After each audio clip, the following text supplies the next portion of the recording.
What's up, guys? And I wanted to make this video so everybody could see it and understand my rationale behind why I'm no longer wanting to use Olympic lifts, especially at the high school level. And I wanted to be clear on why I'm doing this and why it makes sense and why I've been thinking on it for a while. And I'm going to be as clear as possible while I do this, right? So I want to start first of where it started in my journey of Olympic lifting, right? So first off, why did I originally like the lifts? One, I thought they looked athletic. They required coordination. It seemed like you had to be somewhat athletic. Everybody was using them. They've been across the test of time. They've been used forever. I was personally good at them, right? And thought that was how you produce power. So I used them, right? And programmed them. And we used them pretty much exclusively at West Alabama when I was a GA. We saw results. So thought you got to do it, right? Decided to move down, as I developed as a coach, I started to figure out, all right, I do understand that they require coordination, timing, right? There's a lot of things that go on, synchronization of a movement, right? Being able to have powerful hip extension at a certain amount of time, and you see that happen in sport. It even has like relaxed contraction properties like sprinting, okay? And let's be honest, clean looks pretty, doesn't it? I mean, at the end of the day, it really does. So, but there's some reasons why I'm beginning to move away from it, okay? And it's mostly because of the population that I deal with and the schedule that I have, okay? And also the wide range of abilities in the same room. At the high school level, you have the widest range of abilities in the same room, other maybe the private sector, but when you have college athletes and pro athletes, it's a lot shorter, right? So I'm not necessarily speaking to them.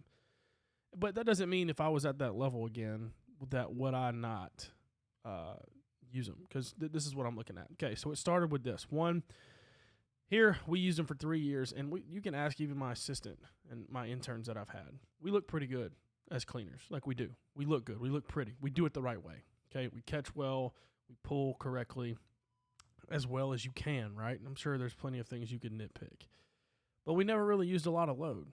Highest cleaner I've ever had in the history of the school was an offensive lineman, clean 315. Okay, and he just really loved to lift, and that was the highest. Next one was probably like 265. Some of the best athletes I've ever had here never could clean a lot because when their interest wasn't up there, right? It was hard to measure it too, and they didn't want to invest in that. And it can come down to coaching and whatever. Two, and in order to be able to train at a load that made the most sense for power production, we were never using a whole lot of load. I mean, one of our best players that's committed to a Power 5 school currently, and he's hardly ever using anywhere from 185 to 225 to train most of the time. If you're training between that 60 to 75% range in order to train power, right? So I'm like, that load's not really all that much. You know what I mean? Then you start looking into, other coaches and what their rationales, right? So I had an emotional attachment to the clean based off my own biases. Saw 3 coaches, really started listening to Corey Schlesinger, who was talking about his force plate numbers from being an Olympic lifting purist, and then realizing once he started using other means, his force plate numbers started to go up. Before that, force plate numbers weren't really going anywhere, but they were looking better at the lift itself and just getting better at organizing themselves around the bar. And if we're only training to get good at the lift when we're trying to train sports performance athletes, what are we doing?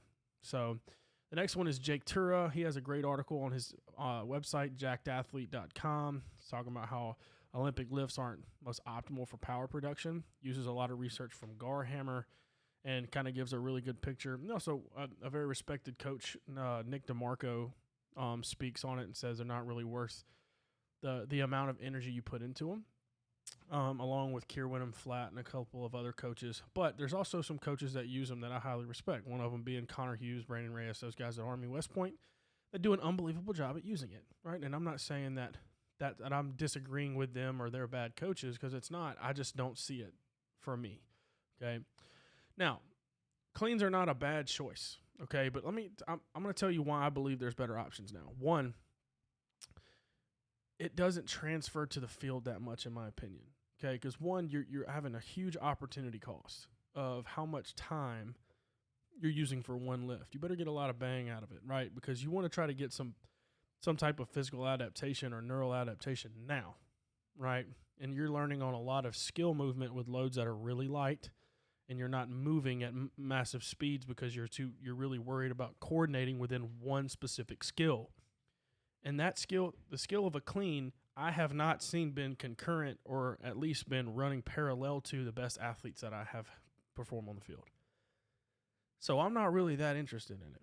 Okay. Next, we're not using enough load to get a lot of power out of it. Okay. And next, if we want to be able to use it to get anything out of it, we're doing it all the time. And I have a limited schedule. So that's a personal constraint, right? A place where I'm at, okay, depending on how much you train. If you guys are training 5 days a week for 90 minutes, you probably have some time to do it to get something out of it if you want it. Not me, okay? Next thing is trying to develop more power in specific positions such as gate stance.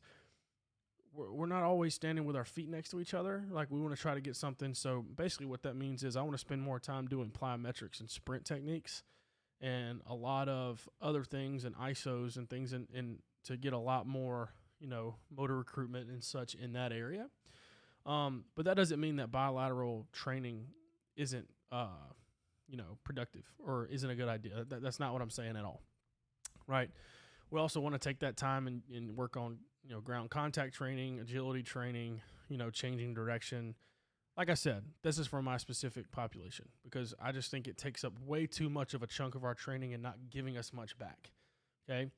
And one of the biggest one was overall power output. And I'm going to show you here that we had our start and middle linebacker, okay, pulling on a trap bar. And I told him to approach it like a clean, like going through his toes, going through his shoulders as fast as he could. And we're starting to use velocity-based training here. And this is a readout from the Vitruve unit that I have.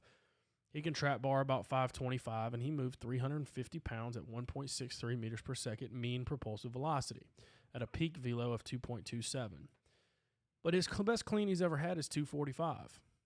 And I thought, if we would have been training with these loads at these speeds a lot more often, would he be more powerful? If I could spend more time of things that were going to actually translate to the field, would he be more powerful? Would he be faster? Because the thing is, this guy's pretty slow. He's not that fast. He's a really good middle linebacker because he really knows the game. He's skillful at the game. He can play faster than he is. But what if I didn't give him enough tools to be able to be an even better player? And being able to do things and develop all the things that are going to transfer to the field. So this metric here is what started my eye-opening, wondering, maybe we can start developing a lot more skills that translate to the field, especially physiological stability purposes, stuff like that. And there's just so much that goes into the clean that I don't think is not bang for our buck anymore. I really don't believe it, especially if you've got high school kids that are just not really sequencing correctly, right? They're hitting off the low part of their thighs. They're not really being violent in their extension. They're always going to be limited in some way. And I don't think that I don't want to try to, limit their power production and development because of a skill that's not even going to matter in the end. It's really not going to matter. How much you clean or how good you clean at the end of the day is not going to matter if you don't get something else from it, right? And I understand the coordination aspects of it, but you can't tell me that you can't train that elsewhere. You're training coordination every time you're at practice, every time you run, every time you see a ball to catch, every time we can do things in other ways to train coordination, footwork drills, right? Any type of plyos and jumps and stuff that we do, and we add different variables to be able to do it. We want to be able to strength train a lot more on one leg.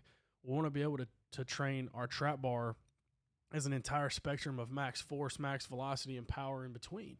Anywhere from jumps where we're leaving the ground, right, to a trap bar pull where we're really trying to go as fast as possible and using a load that we can move fast and teach them how to use intent. And then max strength as just a deadlift in its own, right? Instead of worrying how to, spending all this developmental time of building towards the clean when we can be already getting strong. Let's get strong right now, right? And we don't have to wait until your junior year to get outputs from a clean, which probably aren't that great anyway, which is crazy. I mean, if you look at the research that Jake Tura presents on his website, that jumping itself produces more power than most Olympic lifts. Now, that's a whole different conversation, but it's something to think about.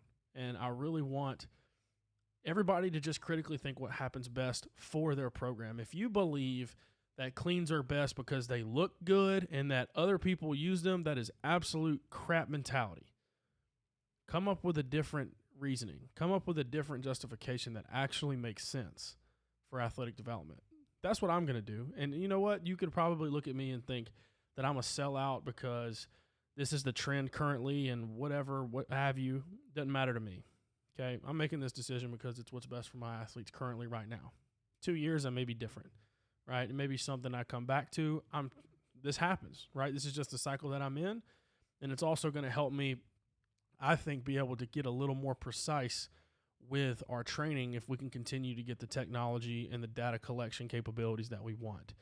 I don't think that we can get that with just Olympic lifting. So that's where I'm headed. If you guys want to discuss more, right, bring it back. You can see back on here, I've got my Twitter down here in the bottom right-hand corner. Please jump on Twitter and get on a thread at me, mention me, DM me. Let's talk about it. Sign up for a call. You know, in my link tree in my bio, you can schedule a call for 15 minutes on my calendar where we can discuss this and see if it's right for you. I'd be happy to help you, right? So if you want to talk about that, I'm cool. Would love to discuss in every way possible. This is not me trying to convince you to stop cleaning. This is me trying to tell you why I'm deciding to stop and be as thorough as possible. So feel free to reach out if you need anything, and we will see you guys next time.